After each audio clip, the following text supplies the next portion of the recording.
다 같이 사도신경 하심으로 6월 4일 수요일 새벽 예배를 하나님께 올려드리겠습니다.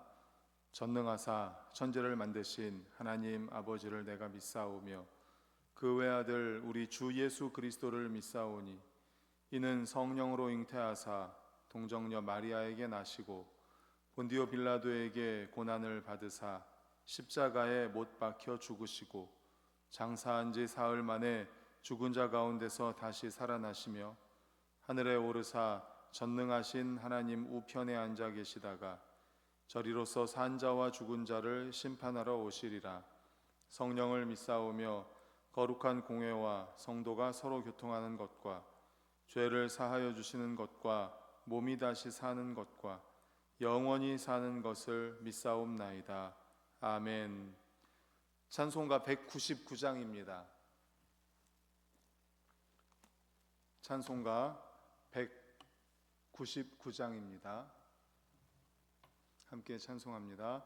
나의 사랑하는 책 비록 헤어졌으나 어머니의 무릎 위에 앉아서 재미있게 듣던 말 그때 일을 지금도 내가 잊지 않고 기억합니다.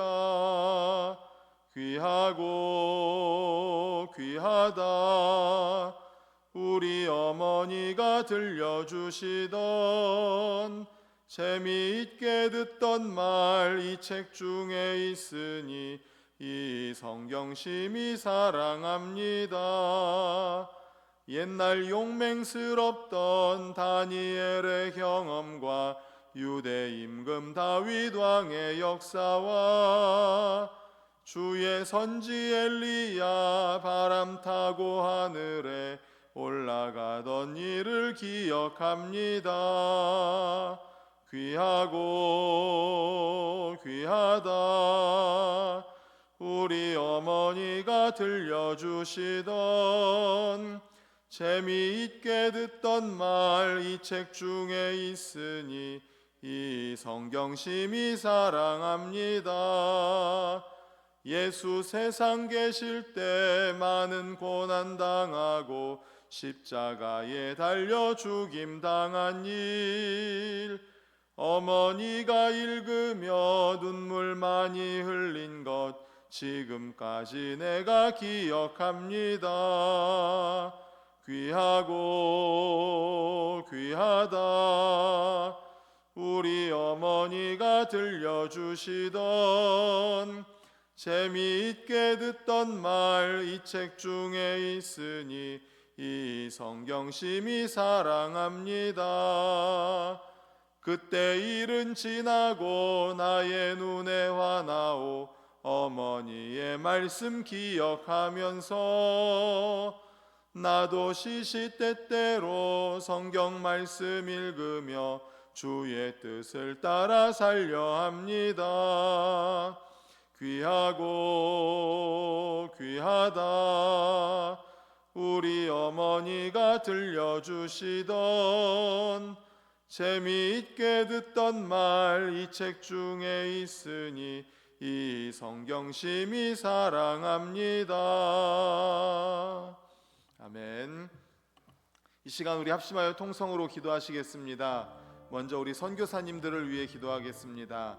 지난주에 오셨던 박근전 선교사님 외에 우리 교회에서 돕고 있는 김평육 선교사님, 강일웅 선교사님, 김준겸 선교사님, 선명수 선교사님 또 그 외에도 여러 선교사님들을 돕고 있습니다. 선교사님들의 건강과 사역을 위해서 선교 현장에서는 하나님의 큰 역사가 나타날 수 있도록 우리 선교사님들을 위해 기도하고 두 번째 나라와 민족을 위해 기도할 때 이제 새로운 대통령이 당선이 되었습니다.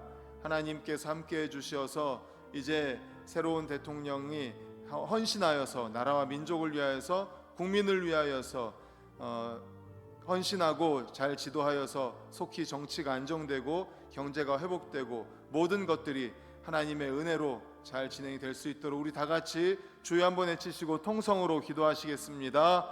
주여 하나님 아버지 감사합니다. 하나님 아버지 감사합니다. 아버지 하나님 은혜 주심을 감사합니다. 새벽을 깨워주심을 감사합니다. 아버지 하나님 저희들이 마음을 모아서 이 시간 기도드립니다. 하나님 아버지 우리 선교사님들을 위해 기도합니다. 말씀을 들고 복음을 들고 세계로 나아가 아버지 하나님 헌신하는 선교사님들 위해 함께하여 주시옵소서.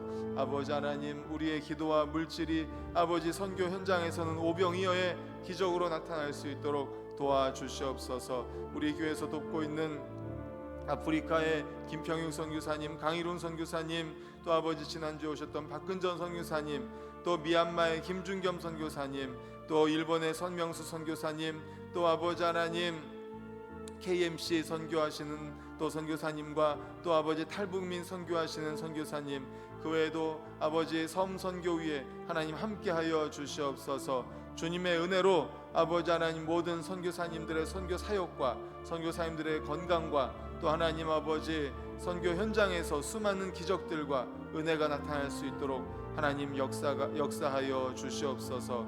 또한 기도드립니다. 이제 아버지 하나님 어제 대통령 선거를 통하여서 새로운 대통령이 당선이 되었습니다. 하나님 소망합니다. 속히 이 나라 정치가 안정이 되고 경제가 회복되게 해 주시옵소서. 아버지 하나님 민생이 경제가 아버지 하나님 다시금 살아날 수 있도록 하나님 도와주시옵소서. 하나님 아버지 새로운 대통령 지금 초심을 잃지 않게 도와주시옵소서. 하나님 아버지 초심을 잃지 않고 지금의 마음 이대로 겸손하게 아버지 나라와 민족을 위하여 국민을 위한 정치를 할 수 있도록 도와주시옵소서. 변치 않게 하여 주시옵소서. 처음 마음이 변하지 않도록 하나님 도와주시옵소서. 그래서 속히 이 나라 민족 아버지 하나님 경제 또 갈등이 해결되고 국방 외교 모든 면에 있어서 안정을 찾을 수 있도록 하나님 아버지 도와주시옵소서. 주님 도와주시옵소서. 사랑과 은혜가 풍성하신 하나님 아버지 감사합니다. 감사합니다. 아버지 하나님 오늘도 새벽을 깨워주신 주님, 저희들이 마음을 모아서 합심하여 하나님께 간절히 기도드렸습니다. 아버지 하나님 선교사님들 위해 함께하여 주시옵소서. 선교 사역 위에 은혜를 내려주시고 또 아버지 이제 새로운 지도자가 아버지 뽑혔습니다. 하나님 우리나라 대한민국 아버지 하나님 새로운 지도자 처음 마음이 변하지 않도록 도와주시옵소서. 초심 이대로 아버지 하나님 끝까지 변하지 않아서 이 나라 민족을 위해서 헌신하는 새로운 지도자가 되게 하여 주시옵소서. 간절히 소망하며 예수 그리스도의 이름으로 기도드리옵나이다. 아멘. 하나님 말씀은 디모데후서 3장 16절 17절입니다. 디모데후서 3장 16절 17절 제가 가진 신약성경 346페이지입니다. 우리 두 절 같이 읽겠습니다. 시작. 모든 성경은 하나님의 감동으로 된 것으로 교훈과 책망과 바르게 함과 의로 교육하기에 유익하니 이는 하나님의 사람으로 온전하게 하며 모든 선한 일을 행할 능력을 갖추게 하려 함이라. 아멘. 오늘은 디모데후서 3장 16절 17절을 본문으로 하나님의 말씀인 성경이라는 제목의 말씀으로 함께 은혜를 나누고자 합니다. 디모데는 외조모인 로이스 어머니 유니게로부터 어려서부터 성경을 배웠습니다. 또 사도 바울은 믿음의 기초 위에서 성경을 읽을 때 구원에 이르는 지혜가 있다라고 말씀합니다. 왜냐하면 디모데가 배운 구약 성경의 핵심도 그리스도를 통한 구원을 예시하고 있기 때문입니다. 그렇다면 바울이 본문에서 설명한 하나님의 말씀 성경에 대하여 함께 살펴보도록 하겠습니다. 첫 번째로 성경은 하나님의 감동으로 기록된 것입니다. 우리 16절 첫 번째 줄 같이 읽겠습니다. 시작. 모든 성경은 하나님의 감동으로 된 것으로. 예, 그렇습니다. 모든 성경은 하나님의 감동으로 된 것입니다. 감동이란 하나님께서 숨을 불어넣었다라는 의미입니다. 즉 성경은 하나님의 영감에 의해서 기록된 것입니다. 성경은 사람이 기록을 했습니다. 성경의 저자는 사람입니다. 하지만 사람이 임의로 기록한 것이 아닙니다. 하나님의 계시에 의해 기록되었습니다. 계시란 감추어져 있는 것을 나타낸다라는 의미입니다. 선지자들이나 사도들이 성경을 기록을 했습니다. 그러나 성령의 감동으로 하나님의 계시를 기록한 것입니다. 이것이 바로 우리가 가지고 있는 성경입니다. 성경은 하나님의 특별한 영감에 의한 것입니다. 일반 사람들, 예술가들도 영감이라는 말을 사용하지 않습니까? 영감. 그러나 그런 영감은 성경을 기록하게 하신 하나님의 영감과는 뚜렷하게 구별되는 저차원적인 것입니다. 또한 많은 사람들은 성경이 하나님의 감동으로 기록되었다는 사실을 부인합니다.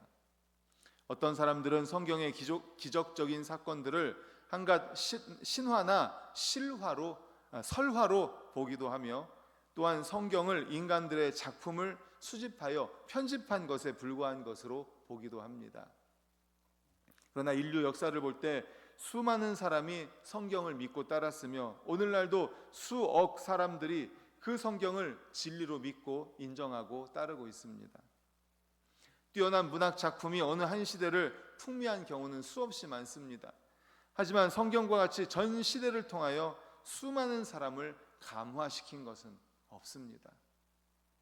이와 같은 증거만으로도 우리는 성경이 하나님의 감동으로 기록되었다는 사실을 분명히 알 수 있습니다. 따라서 교회는 성경의 권위를 인정하고 높일 때 올바른 교회가 될 수 있습니다. 성경의 권위를 무시하고 그 내용을 자의적으로 해석하거나 성경 위에 사람이 서려고 할 때 교회나 개인은 진리의 기반을 잃게 됩니다.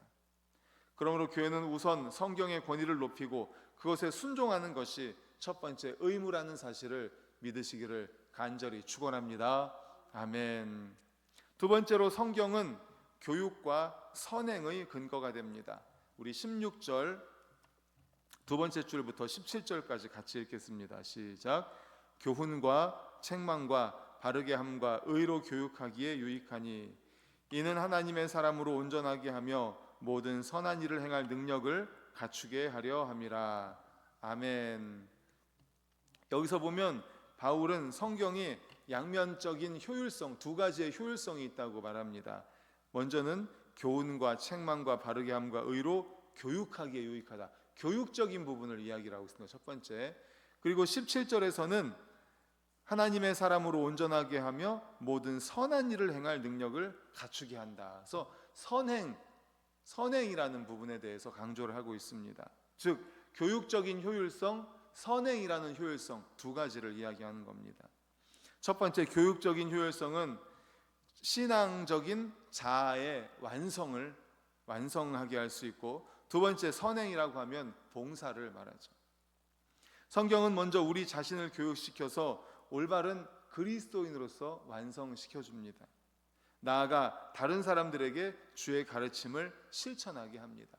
이렇게 교육적인 부분 그리고 선행이라는 부분에 대해서 성경이 효율적이라는 것이죠. 사상가 루소는 이렇게 말했습니다. 교육의 목적은 기계를 만드는 것이 아니라 인간을 만드는 것이다. 인간 교육을 위해서는 여러 가지 길이 있을 것입니다. 사람을 교육하는 여러 가지 방법이 있죠. 좋은 책, 또 육체적인 고행을 통해서, 또 스승의 가르침을 통해서 교육을 받을 수가 있습니다. 여기에 극기, 수양을 더하면 인간성이 향상될 수는 있지만 결코 온전하게 교육될 수는 없습니다. 온전하게 되는 것은 인간의 노력에 의해서가 아니라 오직 성령의 역사에 의해서만 이루어집니다. 성령을 통해서 우리는 옛사람이 죽고 하나님의 사람으로 거듭나게 되는 것이죠. 그래서 신학자 에밀 브룬너는 이렇게 설명합니다. 기독교 교육의 목적은 인간 안에 있는 하나님의 형상을 성장시키는 것이다. 인간 안에 있는 하나님의 형상, 그 온전한 하나님의 형상, 이처럼 성경을 통한 교육만이 참된 인간성을 회복시키는 유일한 길입니다. 세상에서 시행되는 교육은 단순한 지식의 전달 내지는 피상적인 교육에 불과하지만, 성경을 통한 교육은 인간의 영성을 개발시키고 증진시켜서 그리스도를 닮아가게 한다는 사실을 믿으시기를 간절히 축원합니다. 아멘. 이제 말씀을 정리합니다. 성경은 오래된 책이지만 늘 새로운 책입니다. 그리고 성경을 보는 사람에게 각각 다른 감동과 교훈을 주고 바르게 행하게 합니다. 성경 가운데는 항상 진리의 샘이 솟아납니다. 그러므로 언제나 하나님의 말씀을 기준으로 삼아서 그것에 의지하고 그대로 행하는 우리 반석교회 모든 성도님들 되시기를 간절히 축원합니다. 아멘. 기도하시겠습니다. 하나님 아버지 감사합니다. 감사합니다. 하나님의 말씀인 성경에 대하여 오늘 깨닫게 하심을 감사합니다. 아버지 하나님께서 주신 이 귀한 성경 하나님의 말씀을 우리가 매일매일 묵상하게 하옵소서. 또 성경 교육을 통하여서 하나님 아버지 우리 하나님 아버지 말씀을 통하여서 온전하게 되게 하여 주시고, 또 아버지 하나님 우리가 선을 행할 수 있는 능력도 갖출 수 있는 저희들이 되게 하여 주시옵소서. 감사하며 예수 그리스도의 이름으로 기도드리옵나이다. 아멘.